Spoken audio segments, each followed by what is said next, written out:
করব, সরকার শুভমুক্তির পরিচয় দেবেন। এক এক করে বাড়তি মজলুমদেরকে যেভাবে মুক্তি দিয়েছেন,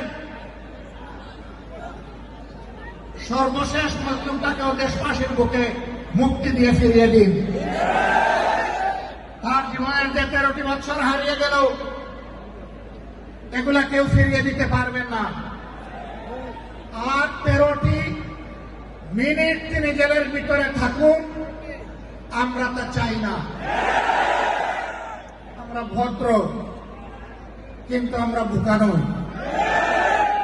আমাদের ভদ্রতার এই উপহারকে কেউ যেন দুর্বলতা মনে না করেন।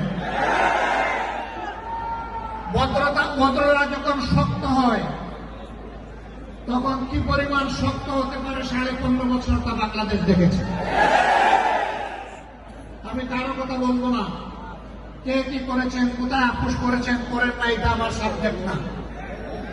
কিন্তু মহান আল্লাহর পর ভরসা করে মহান আল্লাহকে সাক্ষী রেখে বলছি 15.5 বছর মহান আল্লাহর দেওয়া শক্তির কারণে, মহান আল্লাহকে ভয় করার কারণে বাংলাদেশ জামাতে ইসলামী কোনো অপশক্তির কাছে কখনো মাথা নত করেননি।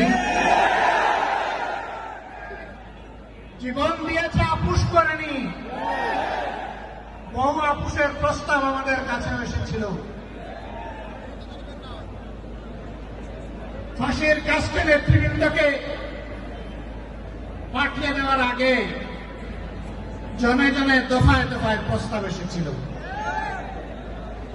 বাংলাদেশের জনগণ জানে, জীবিত অবস্থায় আল্লাহ সেই নেক বান্দারা, বাংলাদেশের বীর সন্তানেরা, তারা ওই সমস্ত প্রস্তাবগুলোকে পায়ের তলে ফেলে দিয়েছিলেন।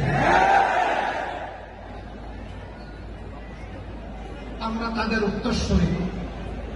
সুতরাং মেহরবানি করে আমাদের আর ধৈর্যের পরীক্ষা দিবেন না, তাকে মুক্তি দিন। কেন আমাদের নিবন্ধন আটকে রেখেছেন? নিবন্ধন তো জালিম সরকার কেড়ে নিয়েছিল, সেই জুলুম আপনারাও কি আমাদের উপরে করবেন?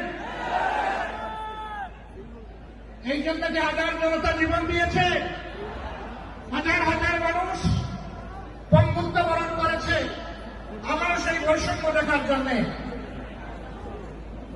আমরা বাংলাদেশের মাটিতে আর কোন বৈষম্যকে বরদাস্ত করব না।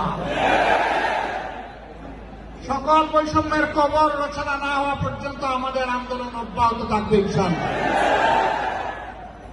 আমি প্রিয় সহকর্মীদের কাছে জানতে চাই, 15.5 বছর জীবন দিতে যেমন ভয় করেন নাই, পুলিশ সামনে বুক পেতে দিতে ভয় করেন নাই, সর্বশেষ জুলাই আন্দোলনে শরিক হয়ে যেমন করে দেশপ্রেমের দায়িত্ব এবং দেশপ্রেমের প্রমাণ পেশ করেছেন, একটি মানবিক বাংলাদেশ, বৈষম্যহীন বাংলাদেশ গড়ে তোলা পর্যন্ত আপনারা কি একই লড়াই করার জন্য প্রস্তুত আছেন?